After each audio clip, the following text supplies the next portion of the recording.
Indian super league ഫുട്ബോളിൽ Kerala Blasters ഇന്ന് 4-ാം മത്സരത്തിലേക്ക് രാത്രി 7:30 മണിക്ക് നടക്കുന്ന എവേ പോരാട്ടത്തിൽ ഒഡീഷ FC ആണ് ഇന്നത്തെ എതിരാളികൾ. സ്പോർട്സ് ഡെസ്കിൽ നിന്ന് അനിൽ വാസുദേവ് വിവരങ്ങളുമായി ചേരുന്നു. അനിൽ, ഗുഡ് മോർണിംഗ്, പറയും. Good morning SKN. Kerala Blasters ഇന്ന് ISL ഈ സീസണിലെ 4-ാം മത്സരത്തിന് ഇറങ്ങുകയാണ്. ചിരവൈരികളായ ഒഡീഷ FC ആണ് എതിരാളികൾ. കേരള ബ്ലാസ്റ്റേഴ്സ് ഈ സീസണിൽ 1 വീതം ജയവും തോൽവിയും സമനിലയുമായി 4 പോയിന്റുമായി 5-ാം സ്ഥാനത്താണ് നിലവിൽ ഉള്ളത്.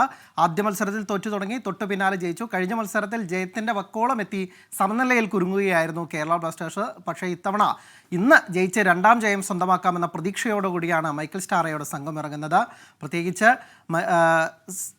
നോഹയുടെ ബൂട്ടുകളിൽ തന്നെയാണ് പ്രതീക്ഷ. നോഹ ഇതിനോടകം തന്നെ 2 ഗോളുകൾ നേടിക്കഴിഞ്ഞു. ഒപ്പം തന്നെ ഡ്യൂറൻ കപ്പിലെ ടോപ്പ് സ്കോററുമായിരുന്നു നോഹ. എന്തായാലും ഇന്ന് ഒഡീഷയ്ക്കെതിരെയും മികച്ച പ്രകടനം കാഴ്ചവെച്ച് ജയിച്ചു കയറാമെന്ന പ്രതീക്ഷയിൽ തന്നെയാണ് കേരള ബ്ലാസ്റ്റേഴ്സ്.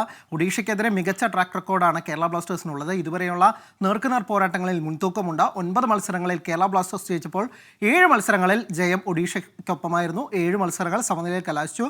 സെർജിയോ ലബോറയുടെ ടീമും എന്തായാലും ഇന്ന് വിജയവഴിയിൽ തിരിച്ചെത്താനുള്ള ഒരു ശ്രമത്തിൽ തന്നെയായിരിക്കും. എന്തായാലും ഒരു ഗ്രാൻഡ് മത്സരം നമുക്ക് തന്നെ ഇന്ന് കലിംഗ സ്റ്റേഡിയത്തിൽ കാണാനാകുമെന്നാണ് പ്രതീക്ഷിക്കുന്നത്. SKN.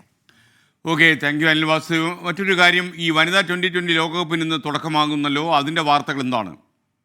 SKN, വനിതാ 2020 ലോകകപ്പിന് ഇന്ന് തുടക്കമാവുകയാണ്. ആദ്യ ദിനത്തിൽ 2 മത്സരങ്ങളാണുള്ളത്. 3:30 നടക്കുന്ന ആദ്യ മത്സരത്തിൽ ബംഗ്ലാദേശ് സ്കോട്ട്ലാൻഡിനെ നേരിടും. 2-ാം മത്സരത്തിൽ പാകിസ്ഥാൻ്റെ എതിരാളികൾ ശ്രീലങ്കയാണ്. ബംഗ്ലാദേശിൽ വെച്ചാണ് ഈ ടൂർണമെൻറ്റ് നടക്കേണ്ടിയിരുന്നത്. പക്ഷേ അവിടുത്തെ സുരക്ഷാ പ്രശ്നങ്ങളെ തുടർന്ന് UAE മാറ്റുകയായിരുന്നു. UAE 3 വേദികളിൽ വെച്ചാണ് മത്സരം. ഇന്ത്യയുടെ ആദ്യ മത്സരം നാളെയാണ്.